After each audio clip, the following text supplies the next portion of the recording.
ఆయన సుప్రీంకోర్టు జస్టిస్గా ఉన్నప్పుడు ధైర్యం చేయగలరా?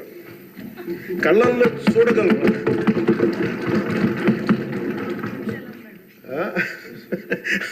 నాకు అది అనిపించింది. అంటే గౌరవించాల్సింది పోయి ఈ విధానం ఏంటనిపించింది. నిన్న టీవీ వాళ్ళని అడిగారు, మీరు వీళ్ళ వైసీపీ నాయకులు ఇలా మాట్లాడారు కదా, మీ ఇదేంటి అని. YCP synonym for ruckus. అంటే గొడవకు కానీ బూతులు కానీ వాళ్ళు పర్యాయ పదం అయిపోయారు.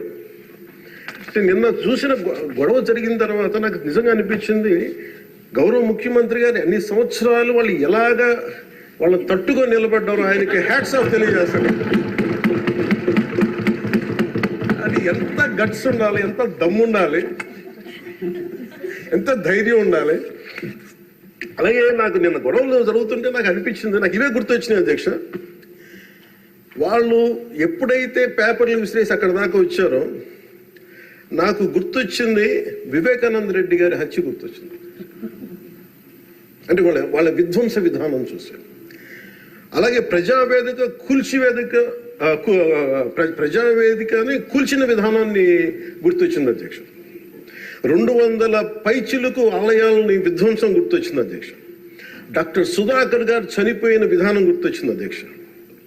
జంగారెడ్డి కల్తీ సారాలో చనిపోయిన చావులు గుర్తొచ్చినాయి అధ్యక్ష. సుప్రీంకోర్టు జడ్జిలతో లెటర్ రాసిన విధానం గుర్తొచ్చింది అధ్యక్ష. వాళ్ళు చేసిన గొడవకి మన హైకోర్టు, ఆంధ్రప్రదేశ్ హైకోర్టు జడ్జెస్ ని సోషల్ మీడియాలో బూతులు తిట్టిన విధానం గుర్తొచ్చింది అధ్యక్ష.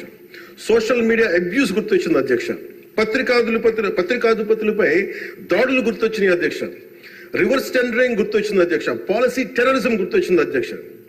స్వయాన మీ మీద జరిగిన టార్చర్, దాడులు, ఇబ్బంది పెట్టిన విధానం గుర్తొచ్చింది అధ్యక్ష. మన అడవుల విధ్వంసం గుర్తొచ్చింది అధ్యక్ష. చంద్రబాబు గారిని 53 రోజులు జైల్లో పెట్టి ఇబ్బంది పెట్టిన విధానం గుర్తొచ్చింది అధ్యక్ష. అమరావతి రైతుల్ని దారుణంగా రక్తాలు వచ్చేలా కొట్టి కేసులు పెట్టింది గుర్తొచ్చింది అధ్యక్ష. తిరుపతి కల్తీ లడ్డులు గుర్తొచ్చినాయి అధ్యక్ష. అబ్యూజ్ ఆన్ విమెన్ గుర్తొచ్చింది అధ్యక్ష.